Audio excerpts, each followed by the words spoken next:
ISL അനിശ്ചിതത്വത്തിൽ ഡൽഹിയിൽ ഇന്ന് നിർണായക യോഗം. ഇന്ന് വൈകുന്നേരം 3 മണിക്കുള്ള യോഗത്തിലേക്ക് എല്ലാ ക്ലബ്ബുകളുടെയും പ്രതിനിധികളെ അഖിലേന്ത്യാ ഫുട്ബോൾ ഫെഡറേഷൻ ക്ഷണിച്ചു. ISLന്റെ തീയതി അടക്കം യോഗത്തിൽ നിശ്ചയിക്കുമെന്ന് സൂചന ലഭിക്കുന്നു. അനിൽ വാസ് സ്പോർട്സ് ഡെസ്കിൽ നിന്ന് അപ്ഡേറ്റ് ചെയ്യുന്നു. പറയൂ Anil. Good morning SKN. ISL season പകുതി എത്തിയിട്ടിട്ട് പോലും പിന്നിട്ടിട്ട് പോലും ഇതുവരെ ISL തുടങ്ങാൻ സാധിച്ചിട്ടില്ല.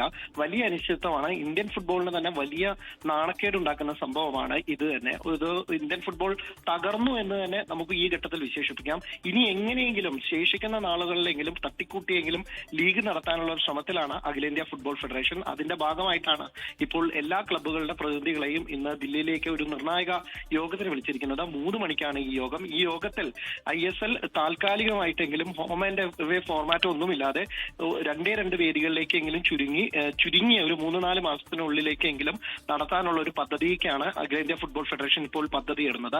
അക്കാര്യത്തിൽ എന്നാണ് മത്സരങ്ങൾ തുടങ്ങുക, അതിന്റെ ഒരു ഡേറ്റ് പ്രഖ്യാപനം അടക്കമുള്ള കാര്യങ്ങൾ ചർച്ച ചെയ്യാനാണ് ഈ അടിയന്തര യോഗത്തിലേക്ക് ക്ലബ്ബുകളെ വിളിച്ചിരിക്കുന്നത്. ഒപ്പം തന്നെ ഈ യോഗത്തിന് ശേഷം എല്ലാ പ്രതിനിധികളും കായിക മന്ത്രാലയത്തിലെത്തി കായിക മന്ത്രിയെ കാണുമെന്നാണ് അറിയാൻ സാധിക്കുന്നത്. എന്തായാലും ഇന്ത്യൻ ഫുട്ബോളിലെ അനിശ്ചിതത്വം ചെറുതായെങ്കിലും നീങ്ങുമെന്നും ഇന്ത്യയുടെ പ്രഥമ ഡിവിഷൻ ലീഗ് എങ്ങനെയെങ്കിലും നടക്കുമെന്നും നമുക്ക് പ്രതീക്ഷിക്കാം. ഇന്ന് ഒരു ശുഭസൂചന, ഇന്ത്യൻ ഫുട്ബോളിനെ രക്ഷിക്കുന്ന തരത്തിലുള്ള എന്തെങ്കിലും ഒരു ശുഭസൂചന ഉണ്ടാകുമെന്ന പ്രതീക്ഷയിലാണ് ആരാധകരും ക്ലബ്ബുകളും എല്ലാം ഉള്ളത്. SKN. ലോകത്തെവിടെയായാലും ഏത് സമയത്തും 24 വാർത്തകളും ഓഗ്മെന്റഡ് റിയാലിറ്റി പാക്കേജുകളും എക്സ്പ്ലെയിനറുകളും വിശദമായി കാണാൻ ഞങ്ങളുടെ യൂട്യൂബ് ചാനൽ നിങ്ങൾക്ക് സബ്സ്ക്രൈബ് ചെയ്യാം.